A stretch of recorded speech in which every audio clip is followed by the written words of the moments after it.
Friends అందరూ ఎలా ఉన్నారు, బాగున్నారా? ఇవి వచ్చేసి జొన్న పొట్లు అండి, స్వీట్ కార్న్ కాదు, నాటు పొట్లు ఇవి. ఇవి వచ్చేసి 100 రూపీస్కి 5 అన్నారండి. మేము 8 అనేసి తీసేసుకున్నాము. మా పిల్లల స్కూల్ దగ్గర అలా అమ్మితే తీసుకున్నాం అనమాట. సో చాలా రోజులు అయింది. నాటు జొన్న పొట్లు మనకు దొరకట్లేదు కదండి, సిటీలో అయినా పల్లెటూరులో అయినా సరే. ఇప్పుడు చూడు స్వీట్ కార్నే దొరుకుతున్నాయి. సో అందుకనే నాటు తీసుకున్నాము. కానీ మామూలుగా ఉన్నాయండి, కొన్ని బాగున్నాయి. కానీ ఒక్కటి కొంచెం ఇంకోండి ఇది అంతా ఏం బాగాలేదు, కానీ మిగతావన్నీ బాగున్నాయి. నాకు స్వీట్ కార్న్ కంటే నాటు పొట్లే కొంచెం ఇష్టం అండి. మీకు కూడా ఎంతమందికి నాటు పొట్లు అంటే ఇష్టం, మీ సైడ్ కూడా దొరుకుతాయో కామెంట్ చేయండి.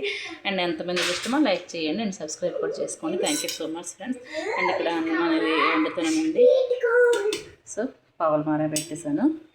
సో ఇవి వచ్చేసి మన జొన్న పొట్లు ఇప్పుడు తింటామండి. ఇవి బాయిల్ అయ్యాక సో కొంచెం సాల్ట్ వేసుకొని ఇవి కొంచెం బాగా వాష్ చేసేసి కల్లుప్పు వేసుకుంటే బాగుంటుంది. ఉప్పు వేసుకొని ఇలా జొన్న పొట్లలో ముక్కలుగా వేసుకొని వేసుకుంటే బాగుంటుంది. 50కి 4 అండి ఇవి. So super. మీరు ఎంతమందికి ఇలా జొన్న పొట్లు ఇష్టమో కామెంట్ చేయండి అండ్ లైక్ కూడా చేయండి, సబ్స్క్రైబ్ చేసుకోండి. Thank you so much. Sweet ఇష్టమో లేకపోతే నాటు పొట్లు ఇష్టమో కూడా కామెంట్ చేయండి. Thank you so much friends. Bye.